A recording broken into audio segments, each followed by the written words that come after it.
మంచి వాక్కునివ్వరే. ఓ అమ్మ, ఏమిటట్లా మూతి ముడుచు కూర్చున్నావు? చూసావేటే సింగి? చూస్తూనే ఉన్నా. 10 రోజుల నుండి అమ్మాయి గారి పరిస్థితి ఇది. మనసులో లేదు, మనిషి ఈ లోకంలో ఉండదు. ఏమిటో చెప్పవే సింగి. అట్లా అడగవే తల్లి, చెబుతాను.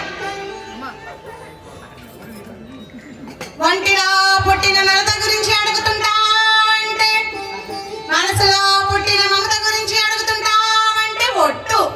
మమతేనే చిన్నమ్మి, ఆ మమతేనే. మమత ఏమిటి? ఆ మమత ఇనుకోవే కోన వివరము చెప్పేదా, జరిగేదంతా ముందుగా చెప్పేదా. యాదన్నది నీకు లేనే లేదు, మనసుకు పట్టిన ప్రేమ చెప్పు. శృంగార వనమున చూసిన పురుషుడు నీ మనసప్పుడే దోచినాడు. 6 అడుగుల అందమైన వాడు నిన్నే చూడగా వచ్చినాడు. ముల్లోకాలకు నారాయణుడు నీతో పరిణయమే కోరినాడు. రాలుగాయ పిల్ల నీవు రాళ్లతో పట్టించి పంపినావు. నీవైనా అతను బాధపడుచు నిన్నే తలచుచు ఉన్నాడు.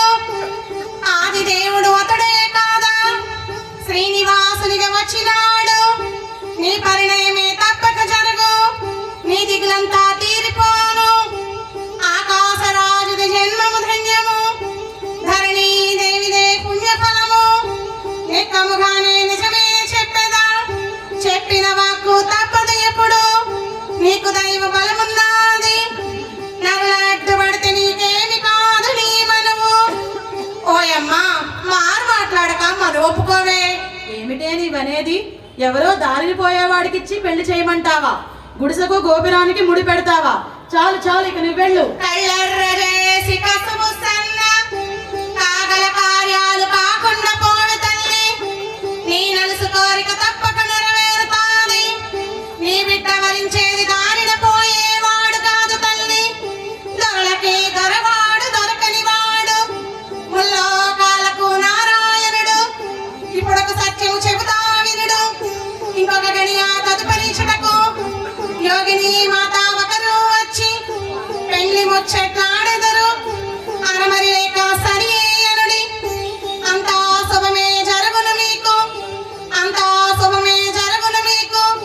నా వాక్కు ఎప్పుడు తప్పదే తల్లి, ఈ వాక్కు నాది కదే తల్లి.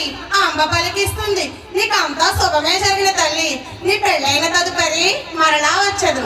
నాకు ఒక పట్టు చీర, ఒక పట్టు రవిక పెట్టించమే తల్లి, పోయి వచ్చదనే తల్లి.